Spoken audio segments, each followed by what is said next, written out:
pessoal. Não entendo muito bem o porquê que, excepcionalmente, nessa turma, nessa nossa aula, o pessoal costuma todos estarem em aula, mas, enfim, já demos alguns minutos, né, até mais do que o tradicional, e a nossa aula é realmente muito curta, não dá para aguardar. Recados importantes, só repeti-los. Hoje é o nosso último encontro, realmente, né? Nós, a partir de hoje, nossos encontros já não serão mais com cara de aula. A partir do dia 4, então, eu tentei mandar recado para todos vocês, acho que receberam, só reforçando, de 4 a 10, então será de quinta-feira agora, né? De 4 a 10 são as provas interativas. Muito bem, essas provas interativas vão ficar no AVA, disponível. Então, eu tenho 3 provas EAD. As minhas 3 estarão disponíveis de 4 a 10. Eu posso fazer em qualquer horário, em qualquer dia que eu quiser. Porém, quando eu começar a fazer a prova 1, por exemplo, eu tenho 3 horas para encerrar. Então, cuidado para depois não terem problema de deixar para a última hora, certo? E então, a semana que vem, que seria dia 9, vocês não terão aula comigo, nenhum professor do dia 4 ao dia 10 poderá dar aula, que fica para as disciplinas interativas. 16 de junho, vocês têm a prova Blended, que vem da instituição. Então, também estarei dando alguns recados, vou encontrar, ainda não encontrei essa prova Blended, mas ela vai estar no ambiente virtual, provavelmente como as interativas. Então, mas ainda vou tentar descobrir como elas serão. Dia 25 é a segunda chamada, que acho que nós não temos nessa disciplina, e dia 30 é o exame final. Então, são informações que eu ainda não tenho. Para os que não sabem, imagino que todos vocês saibam, né? O professor Leandro, a partir de ontem, não é mais o nosso coordenador. Então, nós estamos, tecnicamente, sem coordenador direto, o que é um grande problema. Vocês não imaginam quantas demandas eu estou recebendo. Vou tentando ajudar conforme eu consiga. Temos que tentar... Prof, e a gente tá... Ele continua na faculdade ou ele só deixou de ser coordenador, ou ele saiu da faculdade? Saiu. Ah, ok. Tá, ok. Saiu. Porque, na verdade, o professor Leandro não tinha disciplina para dar aula, ele não dava aula, só era coordenador nesse semestre, né? Então, ele não está... Ok, não sabia. Ele não está mais. Bom, hoje a nossa aula, então, impreterivelmente até às 8h30, porque às 8h30 eu vou ter uma reunião justamente para tentar descobrir algumas coisas para vocês. Era o único horário que eu tinha disponível, que era quando termina a nossa aula Blended, e não poderia estender. E, claro, como nós temos 4 só alunos em aula, vai ficar até mais rápido do que eu previa. Eu achei que faltaria tempo. Eu havia dito a vocês que na aula de hoje, conforme eu entendesse necessário, oportuno, por conta das avaliações que eu fiz, pediria para que vocês fizessem as apresentações dos trabalhos. Vocês estão enxergando a minha tela já, né? Não, prof, não estou enxergando. Não? Não. Sim. Compartilhei. Quem... Tá, eu vou fazer assim, eu vou sair e vou entrar de novo, porque outra vez aconteceu isso, aí eu saí, entrei de novo, apareceu. Ah, ok, então. Tá, ok, tá bom. Tá bom. É porque eu consigo visualizar, mas acontece esses problemas comigo, só que com áudio. Ah, tá. Então, Rafael, você que está visualizando, será o primeiro a fazer as tuas explicações e defesas sobre o teu trabalho Você é o Rafael Santos? Sim. Tá, então você será o primeiro a fazer a tua apresentação. Deixa eu só aceitar a Gisele agora. Você será o primeiro e depois a Gisele, então, você vai fazer a tua defesa sobre a lógica nebulosa, o trabalho que tu me enviaste sobre lógica nebulosa, que era aquela questão de eu querer atravessar a rua, certo? Certo. Então, tá com você a palavra. Boa noite a todos. Como era o trabalho sobre automatizar uma pessoa atravessando a rua, assim como vocês podem ver pela tela, eu coloquei os antecedentes, as consequências e a regra de decisão, e com isso gerando um resultado. Os antecedentes que eu coloquei, ali vocês podem ver no canto superior à esquerda, em velocidade do veículo, coloquei como os valores nítidos de 0 a 60 e os valores difusos, lento, normal e rápido.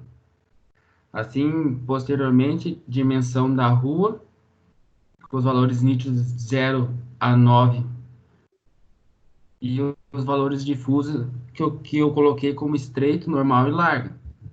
E distanciamento do veículo, em valores nítidos 0 a 90 e valores difusos curto, normal e longa. Foi esses valores que eu identifiquei e coloquei como antecedentes. E assim, as consequências, a travessia, valores nítidos de 1 a 3 e valores difusos. Atravesso, atravesso rápido ou espero. E assim, nas regras, que como você coloca nos antecedentes e nas consequências, vai gerar uma regra de decisão. Aqui, como eu coloquei 3 antecedentes e 2 consequências, me gerou 9 regras.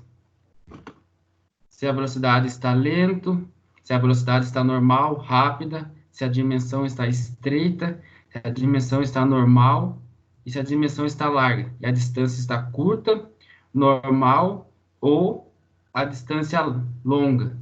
Cada um respectivo, que nem a velocidade, foi como foi colocado, de 0 a 60 km por hora, a dimensão de 0 até 9 metros e a distância de 0 a 90 metros.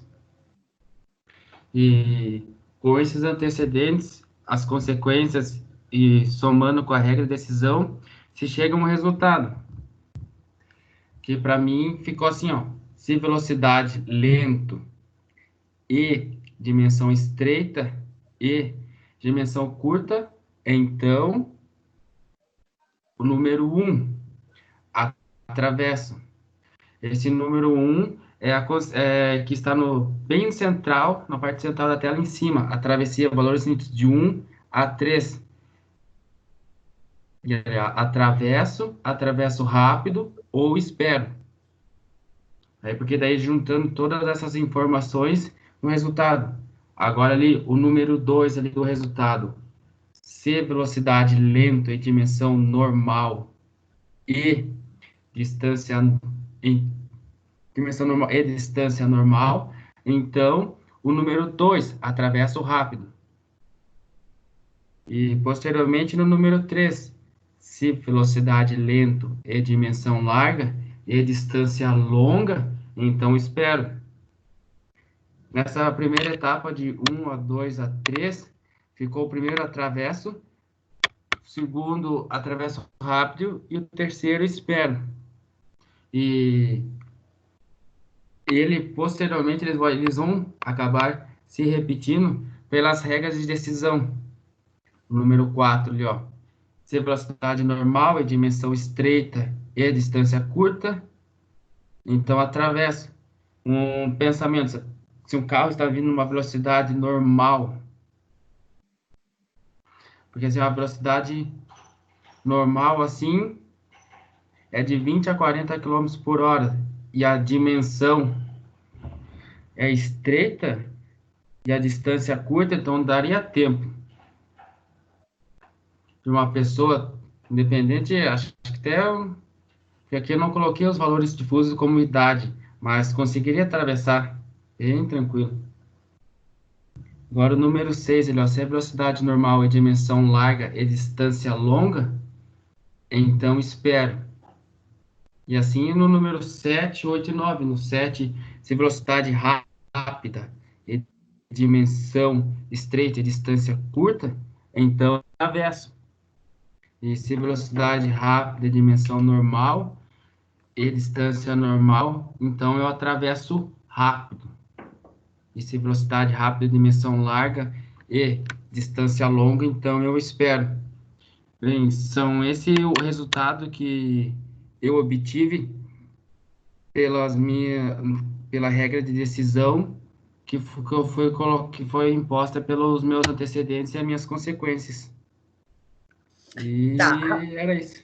Rafael, me explica esse teu E aqui. Todos eles têm E, nada é Sim. ou. Teria alguma situação que tu poderia usar ou para ter um resultado menor do que 9 variáveis? Por que o E e não o ou? Eu coloquei o E primeiro porque para deixar tipo assim, de uma forma mais clara, eu não quis suprimir nada, né? Para ficar de forma legível. E se você colocar, teria a opção de colocar o E ou, só se fosse colocar assim, ó, que nem no número 9, se velocidade rápida e dimensão larga. Poderia se eu colocasse outro antecedente, que daí ficaria a distância longa ou idade avançada, pensamento assim. Tá, mas tecnicamente me explica por que a diferença de E e de ou. Em que situação tu usaste o E e por que tu usaria o ou?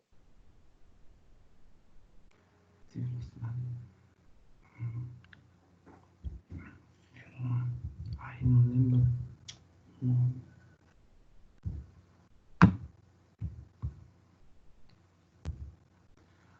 Prof. Miriam, eu não lembro o nome do...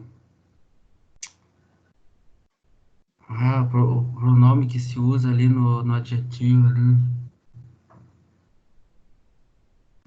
Não tem um nome. Na verdade, a explicação é a diferença entre o E e o ou é porque para atravessar tem que atender às 3 condições.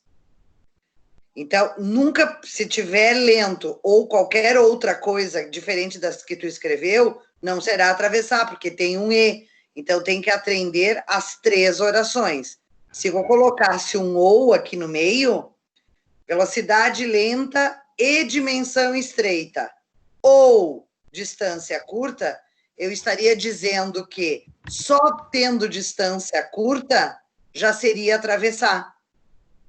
Porque, ó, aqui nós temos distância curta, atravessa. Distância curta, atravessa. Distância curta, atravessa.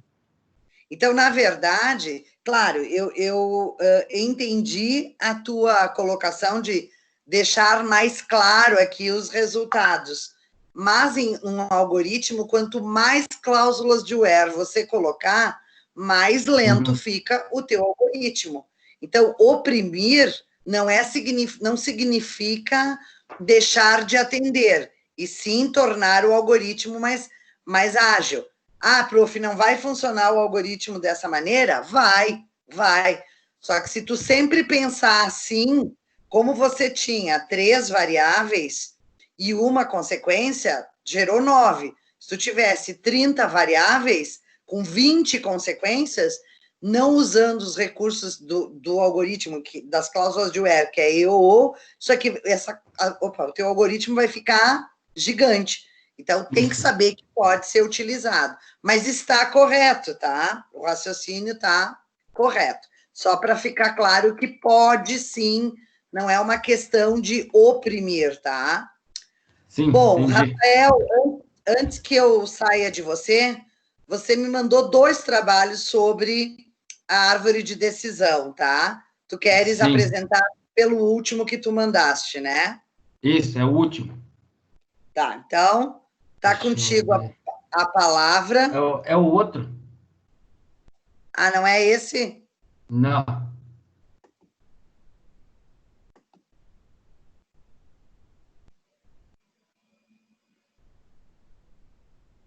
É este.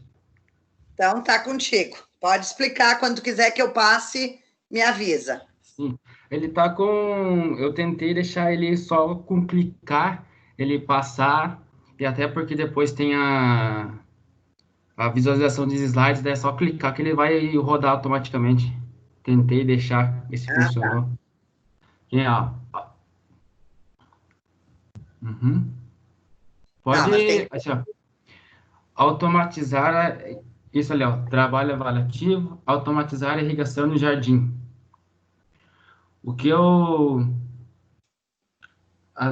coloquei ali como, tipo assim, para mim conseguir fazer os vértices, eu coloquei assim, ó, o horário às 6 horas e às 17 horas. Às 6 horas com condições boas, irrigar 6 minutos.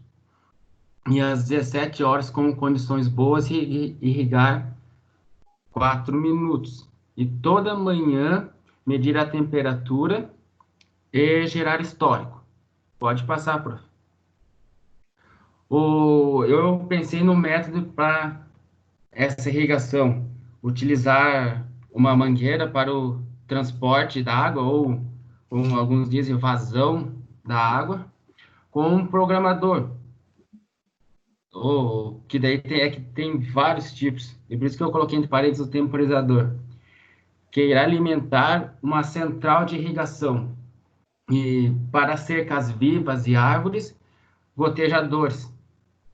Para plantas e vasos, é um redutor de mangueira em T ou um redutor em Y, que alguns lugares pode se achar em um Y, para criar uma linha secundária. Daí ficaria uma mangueira com diâmetro para as árvores maiores e quando for para umas plantas em vasos menores, você coloca aqueles gotejadores pequenos para formar uma linha de gotejadores. Vai ficar sucessivamente um após o outro. E para hortas e plantas e gramados, microaspersores ou aspersores rotativos. E se precisar, tem os aspersores com tubo prolongador, que daí você vai poder, conforme a planta vai crescendo, você pode ir aumentando esse aspersor junto. Todos fixados com espeto de suporte, que é para fixar a mangueira no vaso ou, enfim, na terra que vai ficar o teu jardim.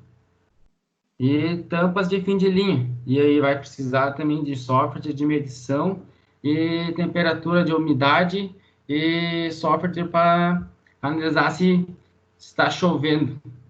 Pode passar, prof. Ali, ó, às 6 horas, quando chegar esse horário,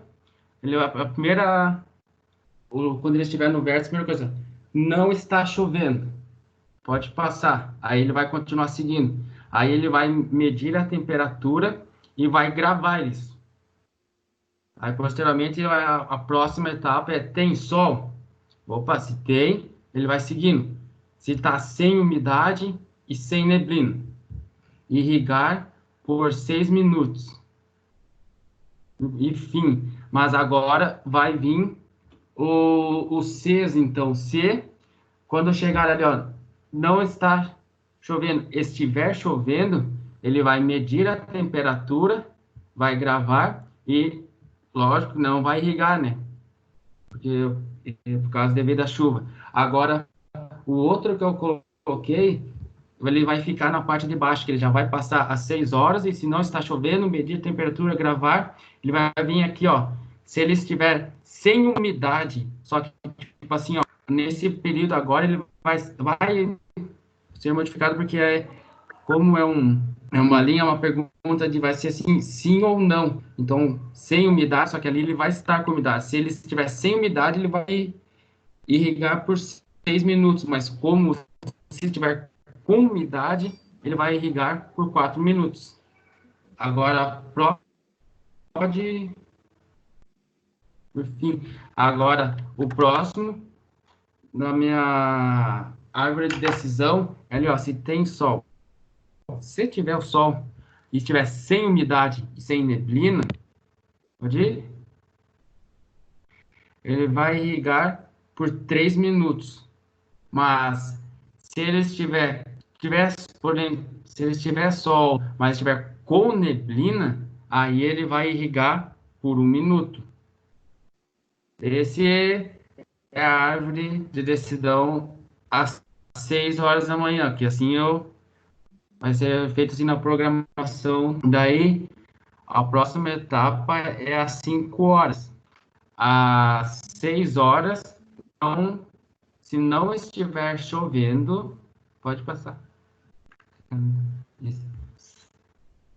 Mas tem e está aqui, não tem a parte de medir a temperatura e gravar, porque foi posto para só medir a temperatura e gravar só no período da manhã. Então, por isso que ele já passa para a próxima etapa aqui, ó, sem umidade e sem neblina. A próxima ali, aí ele vai irrigar por 4 minutos. Mas se ele tiver com umidade, com neblina, só que se estiver chovendo, ele provavelmente não vai irrigar. Enfim, agora, sem umidade, com neblina, ele vai irrigar por 2 minutos. E agora, se ele não tiver sol, e sem neblina, e sem umidade, ele vai irrigar durante 1 minuto. Mas agora, se ele estiver com umidade, não tendo sol, com umidade, com neblina, ele não vai irrigar. Enfim, só teve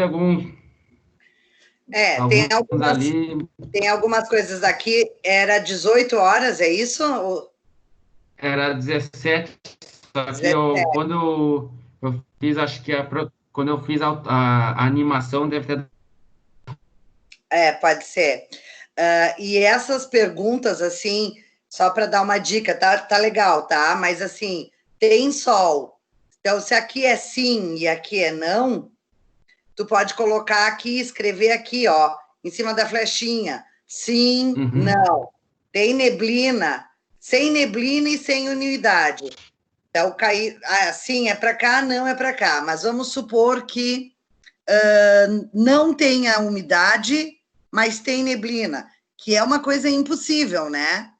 Então, a gente... Sim. Mas assim, o sim ou não, para quando a gente corrigir, alguém ler, for fazer uma programação, fique claro. Se tu não explica, eu vou ficar na dúvida. Será que aqui sim. É o sim ou aqui é o não? Né? Mas ok. Sim, explicando, a gente consegue entender. Ok, sim. Rafael. Beleza, muito obrigada. Gisele, você consegue agora ver? Oi, prof. A gente vai apresentar, então. Eu achei que era o da irrigação que nós ia apresentar hoje. Mas eu mandei ali, né? Sim, mas eu queria que tu apresentasse a lógica nebulosa. O Rafael apresentou a nebulosa antes. Pode começar. Tranquilo, então.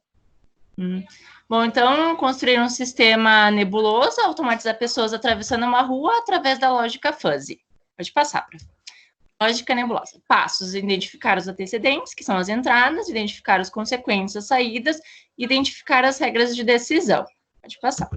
Antecedentes: a velocidade do automóvel, valores nítidos, se for maior 10 km por hora e menor de 220 km por hora. Valores difusos, devagar, normal, rápido, muito rápido. A largura da rua. Valores nítidos, maior que 10 metros e menor ou igual a 30 metros. Valores difusos, se a largura da rua é estreita, média ou larga. Pode passar. Consequente, atravessar a rua. Valores nítidos de 1 a 4, valores difusos devagar, normal, rápido e não atravessar. Pode passar.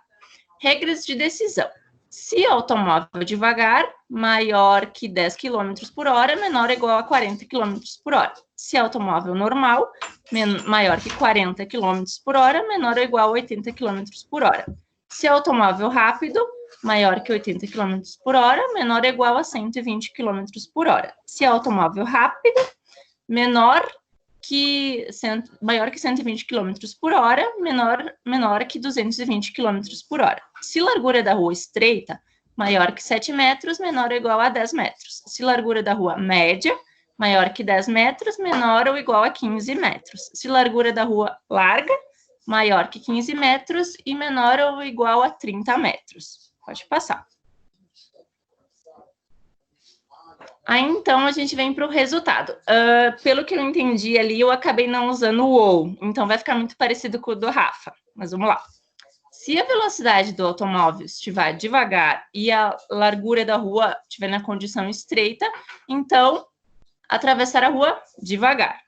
Se a velocidade do automóvel for normal, né, dentro daqueles dados que eu coloquei, e a largura da rua for estreita, então, atravessar a rua caminhando normalmente. Se a velocidade do automóvel estiver rápida e a largura da rua for estreita, que são essas 3 primeiras condições, então, atravessar a rua mais rápido. Aí a gente vai para as próximas 3 condições. Se a velocidade do automóvel estiver muito rápido e a largura da rua, essa é estreita ainda, estreita, então, atravessar a rua, não atravessar nessa situação daí. Aí agora para as próximas 4. Se a velocidade do automóvel for devagar e a largura da rua for uma largura média, então você vai atravessar a rua devagar. Se a velocidade do automóvel for normal e a largura da rua for na condição média ainda, então você vai atravessar a rua normal. Se a velocidade do automóvel for rápido e a largura da rua for média, nessa condição ainda, então você vai atravessar mais rápido, vai apurar o passo. Se a velocidade do automóvel for muito rápida dentro daquelas condições que eu pré-defini e a largura da rua for média, então você não vai atravessar a rua, vai segurar. Aí, agora para as próximas 4 condições. Se a velocidade do automóvel for devagar e a largura da rua for mais larga, então você vai atravessar devagar, né? Se a velocidade do automóvel for normal e a largura da rua for larga nessa condição, então você vai atravessar normal. Se a velocidade do automóvel for rápida e a largura da rua for larga nessa última condição, então você vai atravessar mais rápido. E se a velocidade do automóvel for muito rápida dentro daquela condição, então, e a rua nessa condição larga, você não vai atravessar a rua. É isso.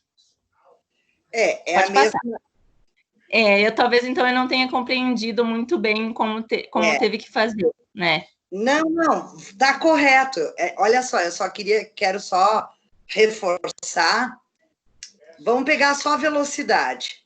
Tá, ok. Devagar, atravessa devagar. Outra próxima devagar. E a outra devagar, aparece devagar. A consequência é devagar, atravessar devagar, né? Certo. Ou seja, não importa a largura, se for velocidade devagar, sempre a pessoa poderá atravessar devagar. Ah, ok. Daí diminuiria, então, o meu... Essencialmente, tu vai tirar 6 condições dessas 12. Tá, perfeito. Na verdade, vai ficar com 7, né? Certo. Tá? Então, isso ajuda bastante quando os algoritmos são longos, para não ficar com muita... se ficar muito lento, né? Para otimizar, perfeito. Tá, Gisele? Gisele, então aqui a irrigação... É que tem uma que com áudio. Com áudio, professor. Pode colocar com áudio? Ah, tu quer com áudio? Isso, ali foi o que eu expliquei bem direitinho. Tá, então, só um pouquinho, pessoal. Vou colocar o trabalho dela aqui, vamos ver se Pelutins vai ir. Acho que vai, né? Acho que vai, sim. Daí depois eu explico, né, certinho, se alguém tiver mais alguma dúvida, daí. Só botar a rodar? Sim, só colocar rodar. Eu vou, então, hoje apresentar para vocês um sistema de irrigação para um pequeno jardim usando o Arduino. Então, eu vou descrever algumas coisas que a gente vai usar nesse sistema. Uma fonte de extensão de 12 volts, 2 potenciômetros, um Arduino Uno, pode ser qualquer outro Arduino, né? Um display de LCD, um sensor de umidade de solo e um outro relé que a gente vai ligar ele na válvula solenoide, então, que vai nos permitir que o sistema libere a irrigação. O sensor de umidade de solo, ele pode ser colocado em qualquer lugar do jardim. Não precisa usar mais que um. Só um é o suficiente para uma pequena área que ele já vai conseguir identificar a umidade de todo o espaço. Certo? Então, agora a gente vai para a árvore de tomada de decisões. O nosso primeiro laço começa com um sensor medindo a umidade do solo a cada 1 hora. Eu predeterminei que ele vai medir a cada 1 hora a umidade do solo. Mas dentro dessa 1 hora, a cada 1 minuto, o display vai informar a porcentagem de umidade do solo. Vai aparecer 5%, 40%, 30%, depende do quanto vai estar a umidade do solo. Então, dentro dessa 1 hora, a cada 1 minuto, eu vou ter essa informação no display. Aí o sistema identificou que a hora é cheia.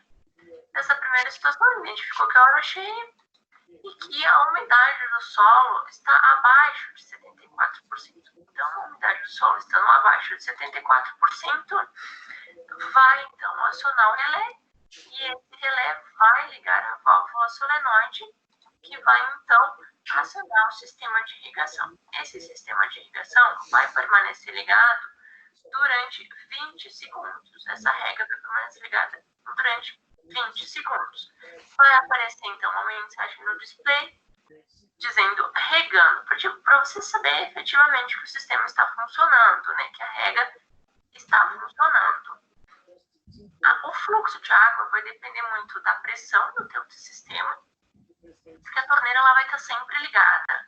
Então, você que vai regular ali. Só que você não vai ter nenhuma perca de água, porque a água só vai, o seu fluxo de água só vai ser liberado quando o sistema identificar que a umidade está abaixo de 74% e então acionar a válvula solenoide. Até então, a válvula vai ficar fechada e não vai deixar o fluxo de água passar. Então, você não vai ter nenhuma perca de água nesse tipo de sistema. Aí, então, passando os 20 segundos, o sistema vai dar uma pausa de 3 minutos.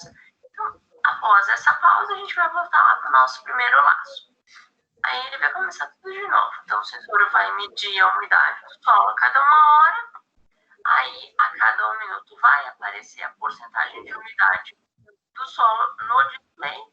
Hora cheia. Nessa próxima situação, o sistema acabou identificando que a umidade do solo está abaixo de 74%. Eu falei abaixo, mas é acima. Abaixo de 74%. Vai aparecer uma mensagem no display não regar. Então, ele não vai liberar, não vai abrir a válvula solenoide e não vai liberar água. Aguardando 3 minutos, dá aquela pausa de 3 minutos, a gente vai voltar lá para o nosso primeiro laço. Essas definições eu programei lá no meu sistema. O meu sistema vai funcionar 7 dias por semana durante 24 horas. Mesmo que o dia esteja chuvoso, o sistema vai identificar que o solo está encharcado. Então, ele não vai liberar o sistema de rega. Ele só vai liberar o sistema de rega quando o sistema identificar que o solo está seco. Então, em dias de sol. Era isso, pessoal. Muito obrigada. Espero que vocês tenham gostado. Eu quero agradecer em especial ao meu grande amigo Leandro Boff, que me ajudou a escolher o melhor sensor para o meu sistema de irrigação. Obrigada. Prof, eu tive que falar porque o Leandro me ajudou pra caramba a escolher um sensor legal, sabe? Eu disse, então eu vou colocar ali no trabalho. A gente tem que agradecer também, né? Claro, merchan é sempre importante. É importante. Eu falei ali, eu troquei, é porque eu gravei isso, acho que eu gravei umas 8 vezes. Então... Não, mas ficou legal. Se tu precisar de uma parceira para nós comercializar, eu sou parceira, tá? Ficou bem legal, né? A gente pode... São coisas que parecem tão complexas e no fim não são, né? É verdade, Felipe, é bem simples. Obrigada, Gisele. Tá, ótimo trabalho. Felipe, tu estás me ouvindo? Estou, prof.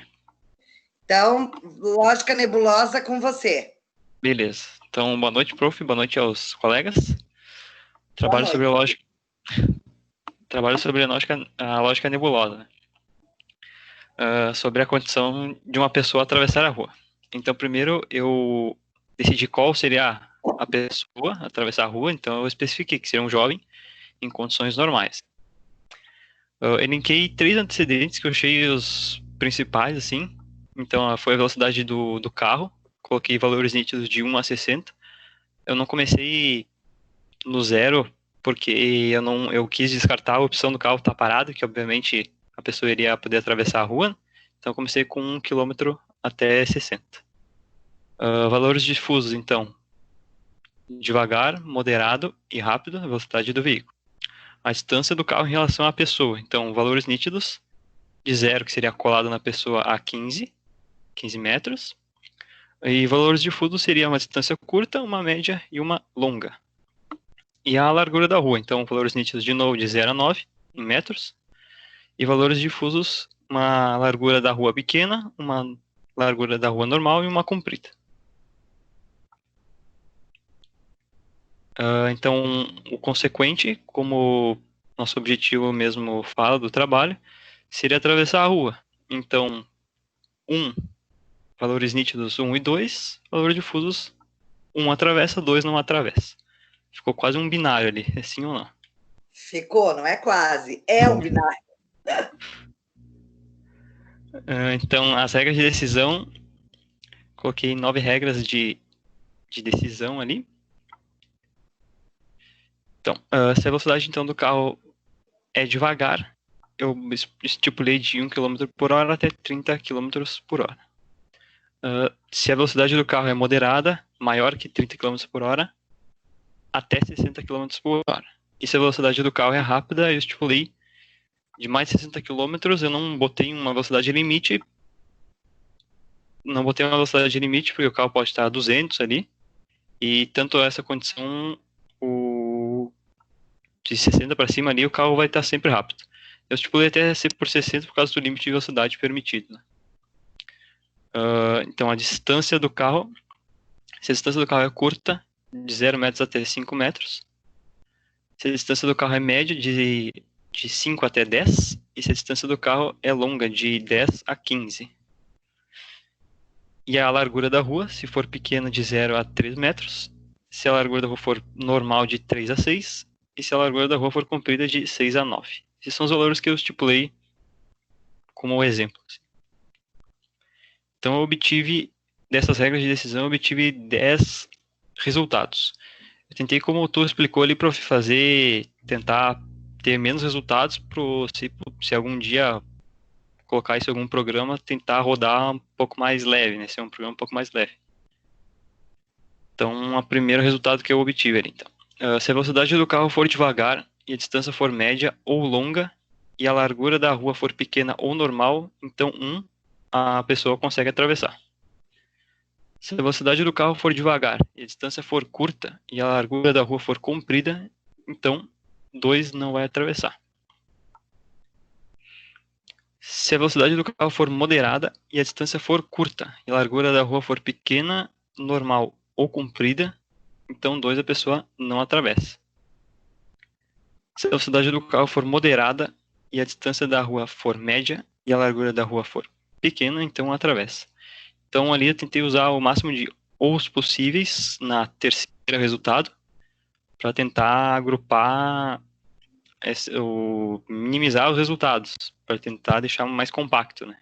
Daí então todas as opções, tirando quando a largura da rua for pequena e a velocidade for moderada, então a pessoa consegue atravessar, sendo a rua pequena. Se a velocidade do carro for moderada e a distância for média e a largura for normal ou comprida, então a pessoa não atravessa. Se a velocidade do carro for moderada e a distância for longa e a largura da rua for pequena, normal ou comprida, então a pessoa consegue atravessar. Se a velocidade do carro for rápida e a distância for curta e a largura da rua for pequena, normal ou comprida, então 2 ela não atravessa. Se a velocidade do carro for rápida e a distância for média e a largura da rua for pequena, normal e comprida, então a pessoa também não atravessa. Então eu peguei essas... Normalmente quando o carro está em velocidade rápida, a pessoa não vai conseguir atravessar, exceto numa ocasião. Então quando a pessoa só vai poder atravessar quando o carro estiver numa velocidade rápida, quando a distância do carro em relação à pessoa for longa e a largura da rua for pequena. Então, só nessa condição ela consegue atravessar. E o último resultado que eu obtive, se a velocidade do carro for rápida e a distância for longa e a largura da rua for normal ou comprida, então a pessoa não atravessa. Tentei usar o máximos de ou para tentar encurtar os resultados. Felipe, oi. Está contratado, tá? Para análise de sistema. Só vou dar uma dica, tá? Pode falar, por favor. A gente, quando usa muito ou, muito e, a gente coloca parênteses, tá? Uhum. Porque olha aqui, ó. Se a velocidade do carro for devagar, beleza. E a distância for média ou longa. E a largura da rua for pequena ou normal. Quando tem esses es, eu posso, pelo algoritmo, se ele tiver da forma escrita sem parênteses, se eu atender essa primeira oração, se a velocidade do carro for devagar e a distância for média, pronto, atendi uma condição. Agora, quer ver, ó? Se a distância for só longa e a largura for pequena, atendi outra condição. Eu entendi, não é isso que tu quer. Tu quer, se a velocidade for devagar e a distância for, abre parênteses, média ou longa. Mas tu tem que atender na tua condição, primeiro se ela for devagar.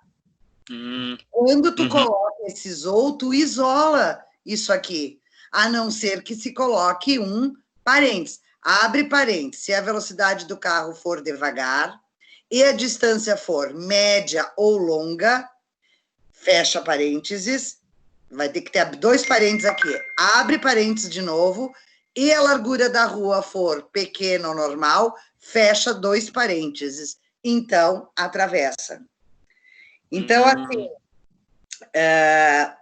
eu entendi, porque aqui está num português estruturado, e, claro, te ouvindo, beleza. Mas num algoritmo a gente tem que colocar parênteses, porque este ou, ele isola. Vai atender até aqui, for média. Pronto, atendeu, resolvido.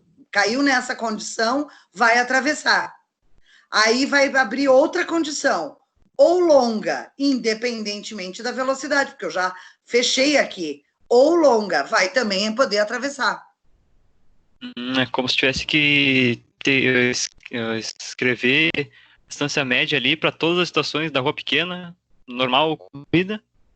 Na verdade... Tu consegue cortar com os parênteses ali, tu consegue isolar e consegue juntar, digamos assim, para não ficar escrevendo toda hora a mesma. Exato. Não, mesmo, ó, faz de conta que não tem a 2 nem a 10. Esquece. Só tem a 1. A 1, do jeito que está escrito aqui, o algoritmo vai fazer o quê? Se a velocidade do carro for devagar e a distância for média, encontrou um ou, manda atravessar. Aí depois ele vai tentar uma outra condição. Qual é a outra condição? É depois do longa. Distância longa e largura pequena, atravessa. Não é o que tu está dizendo. Tu quer que seja distância longa, mas tem que ser carro devagar. Uhum. Entendeu? Então, Perfeito. Os parênteses servem para que o algoritmo não isole as cláusulas de where. Mas eu te entendi, tá? Eu só estou dando uma sugestão. Tá bom? Ótimo. Beleza. Até não sabia disso, prof. Obrigado pela ajuda. Os parênteses é bem importante. Rafa, tu não fizeste sobre a irrigação, né? Fazer o Felipe, né? Não. Felipe, desculpa, não fizeste, né? Não, prof. Não consegui fazer. Tá. Beleza. David, aliás, tu estás me ouvindo? Sim, prof. David? Tá me ouvindo?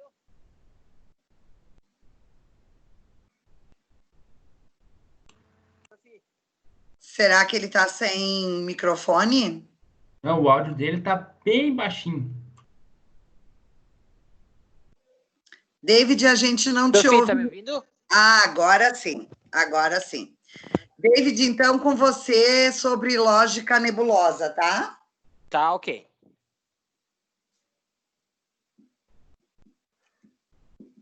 Pode apresentar.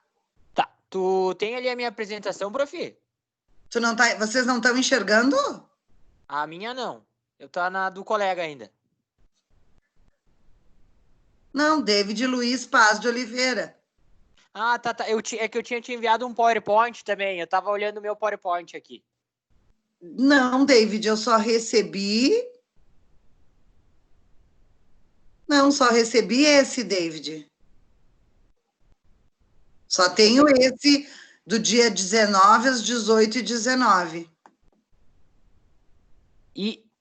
Mas tem um do dia 17, mas eu apresento esse, prof. Tem um do dia 17 às 20h13.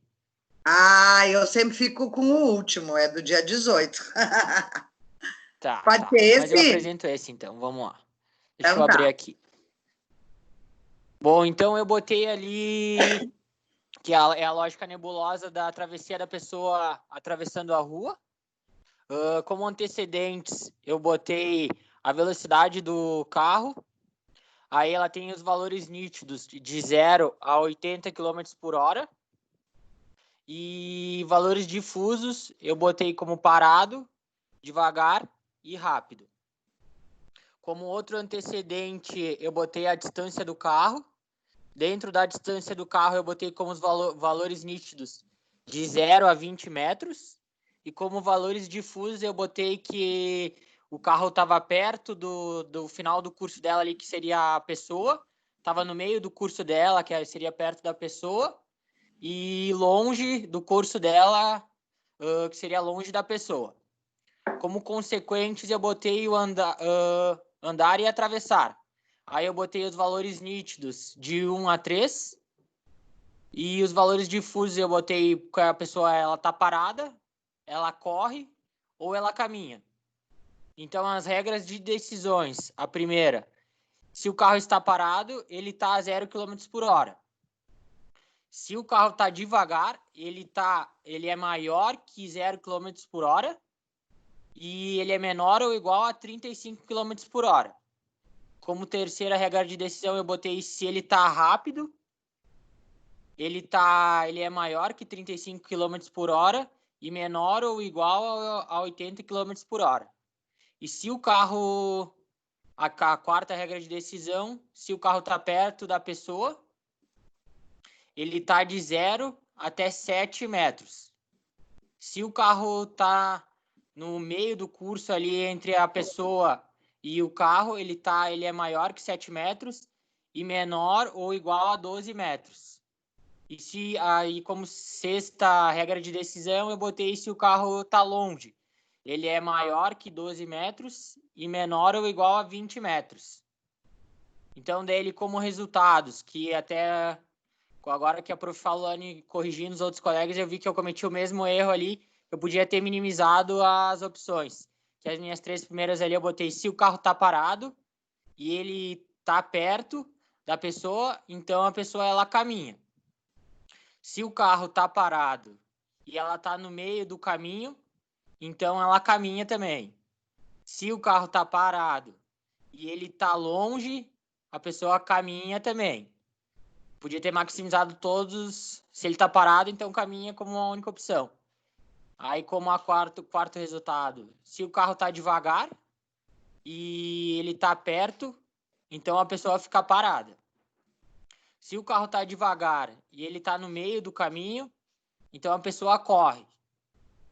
E se o carro está devagar e está longe da pessoa, então a pessoa caminha. Como sétimo resultado, eu botei que se o carro está rápido e ele está perto, então ele fica parado, a pessoa fica parada. Se o carro está rápido e ele está no meio do caminho, então a pessoa fica parada. E se o carro está rápido e ele está longe, a pessoa corre. E era mais ou menos esse aí a apresentação. Ok, David. Mesma situação de antes, né? Então, mas tá legal. Só aproveitar um gancho, duas colocações aqui, aproveitando o trabalho do David, que é muito comum no nosso trabalho, a gente colocar algumas regras do tipo assim, nunca vai acontecer.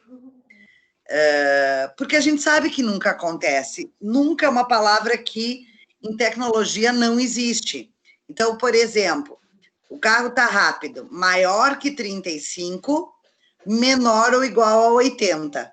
Para um sistema, 80,5 já caiu fora desse laço. Então, assim, e pode estar 80,5, pode estar 100. Então, a gente tem que ter este cuidado. Prof, mas não pode, é proibido andar mais do que, numa velocidade maior do que 80 km por hora. É proibido, mas pode. E o nosso sistema é para controlar como a pessoa vai atravessar e não o trânsito, né? Mas isso, só aproveitando aqui o gancho do David, porque isso acontece direto com o nosso trabalho. A gente tem certeza que não vai acontecer. A gente não é pago para ter certeza. O sistema é pago para funcionar à prova de qualquer tipo de falha. Então, isso aqui seria um problema no teu algoritmo, né? Porque eu poderia estar 80,1. Então, aqui poderia ser maior do que 35 e menor ou igual a maior ou igual a 80, né? Então, de 35 para cima. Não interessava o fim da quilometragem. Maior que 35 já resolveria a tua situação. E a outra situação que tanto o David quanto a Gisele fizeram, regras diferentes, né? Até porque aqui vocês usaram 2 antecedentes, acho que a Gisele também. Velocidade e distância, enquanto os outros usaram velocidade, distância e largura da rua. E talvez eu utilizasse velocidade, distância, largura. O Felipe até colocou, acho que foi o Felipe quem colocou, idade de uma pessoa normal, jovem, né? Mas eu poderia colocar a faixa etária do transeunte, né? Então, assim, de fato, os nossos antecedentes, os nossos consequentes, eles são, vocês vejam, um está parado, corre e caminha, o outro é devagar, moderado, então, realmente é bem subjetivo.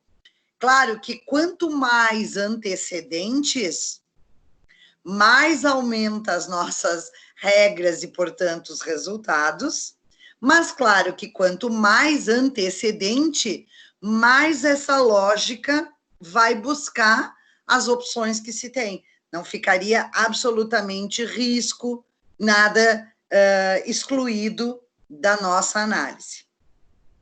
Mas eu fiquei, como sempre, né? Eu sou uma professora, acho que muito orgulhosa, fiquei muito feliz, David, Felipe, Gisele e Rafael. Fiquei, só para ver, fui checar se eu não tinha esquecido. Fiquei muito feliz de receber, de ler os trabalhos de vocês e da tentativa. Alguns não é o caso de vocês 4, mas alguns ficaram bem distantes, bem aquém daquilo que eu imaginava que iriam construir para um case relativamente simples, mas fiquei muito feliz. Surpresa, bastante surpresa hoje que os colegas não vieram. Eu imagino que não seja problema meu de link ou algo parecido, porque vocês 4 estão em aula.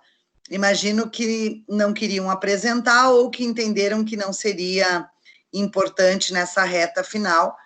Então, 8h15, eu não vou segurá-los aqui enchendo linguiça, que não é o meu estilo, a gente teria mais tempo para mais apresentações. Eu agradeço muito, David, Felipe, Gisele e Rafael, o respeito de vocês com a nossa aula, de ter vindo desde o primeiro até o último minuto. Fico muito feliz. Obrigada mesmo. Boa resto de semestre para vocês, de provas. De novo, repito, vocês têm meu celular, não hesitem em me procurar. Eu podendo ajudar em alguma coisa, ajudarei. Mandarei informações sobre a prova Blended. Tentarei, como eu faço, mandar pelo WhatsApp para vocês. A Gisele, de uma forma muito solícita comigo, ela sempre me ajuda a divulgar nos grupos, enfim. E é assim que eu posso, ou mando pelos e-mails, vou tentando fazer como eu posso. Então, não vou segurá-los na aula. Eu mando sim, prof, não tem problema. Pode me repassar que eu repasso para os colegas daí. Professor, eu queria falar uma coisinha ali. O Rafa falou muito bem hoje, porque a primeira apresentação dele, ele disse que tinha ficado nervoso, que a dicção dele não era muito boa, né? Hoje ele apresentou muito bem. Os quatro. Rafael teve 2 apresentações, a Gisele também, o Felipe e o David só fizeram 1, mas, assim, estão de parabéns. A gente... Vida acadêmica é um conjunto, um mix de coisas, né? Conteúdo, estilo, modelos que a gente vai aprendendo, aplicando, desenvoltura, às vezes um pouquinho também de tolerância com os professores. Eu sei que eu sou meia chata, então o Rafa saiu muito bem, a Gisele já usou um recurso de gravar, eu acho legal, o Felipe e o David também se saíram, todos estão de parabéns. Podem ter certeza, pelo menos os 4, que gabaritaram os 1.500 pontos do segundo trabalho. Em seguida, amanhã, no máximo, sexta-feira, eu já posto, tá bom? Usando técnicas de oratória, respiração, falar mais devagar. Vamos então, vivendo, né? Que nem diz, né? Vivendo e aprendendo. Então, fica aqui o feedback meu e da Gisele, Rafael, que as tuas técnicas deram certo. Foi bem legal. Tudo ótimo, tudo perfeito. Um beijo no coração de vocês. Tchau. Fiquem com Deus, tá? Deus proteja vocês e a família de vocês. Tchau, tchau. Tchau, prof. Boa noite para a senhora. Boa noite, Felipe. Boa noite.